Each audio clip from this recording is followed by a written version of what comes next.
Double dose vaccine लेने के बाद भी आप कोरोना अथवा ओमिक्रॉन के संक्रमण से संक्रमित हो सकते हैं। 30 मार खा बन करके घूमने की जरूरत नहीं है।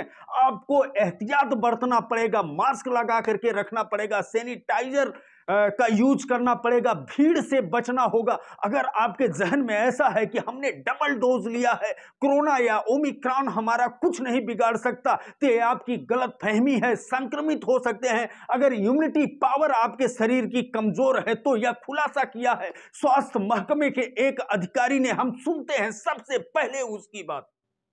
जिन लोगों ने डबल डोज वैक्सीन ले लिया है तो क्या वो भी इफेक्टिव हो सकते हैं कोरोना या ओमिक्रॉन से? हाँ, हो सकते हैं, ऐसा नहीं है। लेकिन वैक्सीन का मतलब ये है कि उसके खिलाफ हमारे शरीर में क्षमता बढ़ गई है, हमारे खिलाफ बीमारी से लड़ने की क्षमता बढ़ जाती है।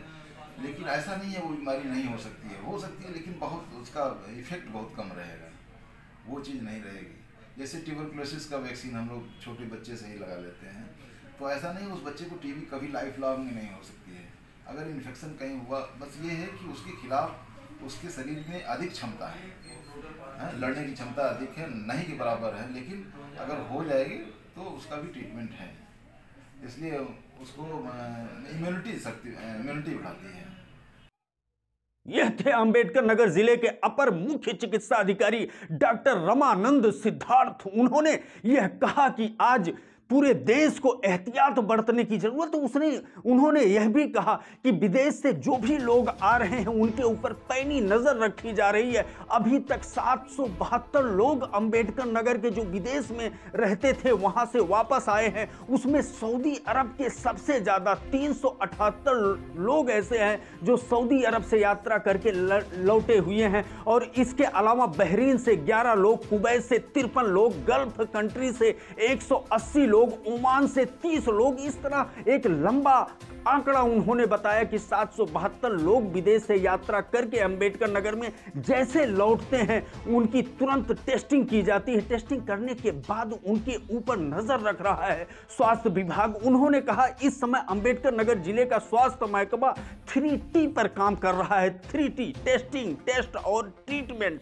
पहले ट्रेसिंग किया जाता है, फिर टेस्ट किया जाता है और उसके बाद ट्रीटमेंट होता है जिसके अंदर इस तरह का लक्षण पाया जाता है। बहुत कुछ उन्होंने बताया। उन्होंने कहा अपर मुख्य चिकित्सा अधिकारी ने कि निगरानी समितियों को अलर्ट कर दिया गया है और रैपिड रिस्पांस टीम को रीएक्टिवेट कर दिया गया है ओमिक्रॉन से लड़ने के लिए और कोरोना के संभावना को देखते हुए उससे लड़ने के लिए। हम आपको एक बार फिर दिखाना चाहते हैं कि किस तरह से यहाँ की टीम काम कर रही।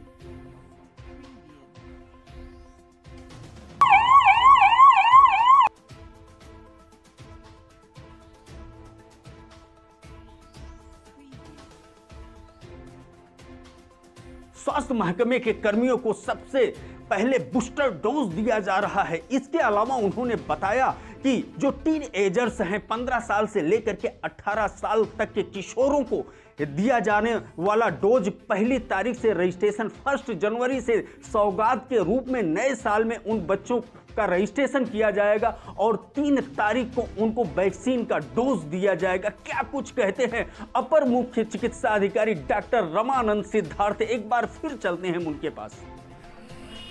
जिले में कोविड और ओमिक्रॉन को लेके एक तो 1 तारीख से रजिस्ट्रेशन शुरू हो, बच्चों के टीकाकरण की तैयारी चल रही है 15 साल से 18 साल के बच्चों के लिए। तो जिसमें 1 तारीख से रजिस्ट्रेशन उनका होगा और 3 तारीख से वैक्सीनेशन शुरू हो जाएगा और वो नज़र आ रहा है। अपने अंबेडकर नगर जिले में क्या स्थिति? अभी हमारे यहाँ कोई पॉजिटिव केस नहीं आया है, लगातार जांचें चल रही हैं। वैसे नज़रें आप लोगों की किस चीज़ पर टिकी हुई है? जैसे पहले था बाहर से आने वाले लोगों पर, बाहर से ही आने वाले लोगों के द्वारा फैल रहा है। क्या कुछ तैयारी हो रही है सर बाहर से? जितने लोग आ रहे हैं सबकी हम लोग RT-PCR, एंटीजन सारी जांचें हम लोग कर रहे हैं। कोई भी पॉजिटिव केस निकलेगा तुरंत उसकी हम लोग। ये टीन एजर्स के लिए जो 15 से 18 के बच्चों के लिए वैक्सीन देना है, तो इसके लिए क्या व्यवस्था की गई है? घर घर जाकर के करेंगे या CSC पर होगा या जिला चिकित्सालय पर, क्या कुछ व्यवस्था? वो उनकी लिस्ट हमारे पास आ गई है और वो स्कूल में हम लोग इसको पहले बूथ को लगाएंगे। ताकि स्कूल में सीधे सीधे बच्चों को हम लोग पढ़ा।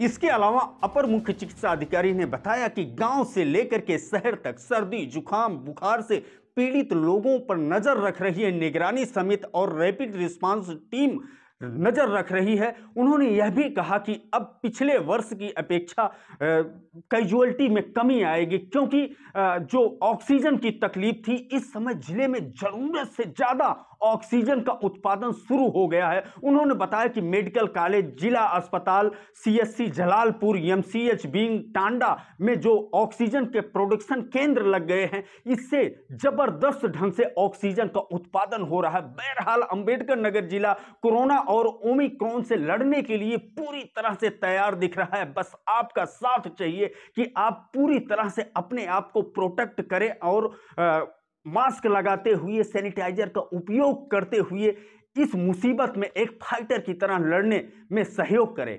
एबीएन न्यूज़ प्लस के लिए मैं ज्ञानेंद्र पांडे, ज्ञानी, अंबेडकर नगर से।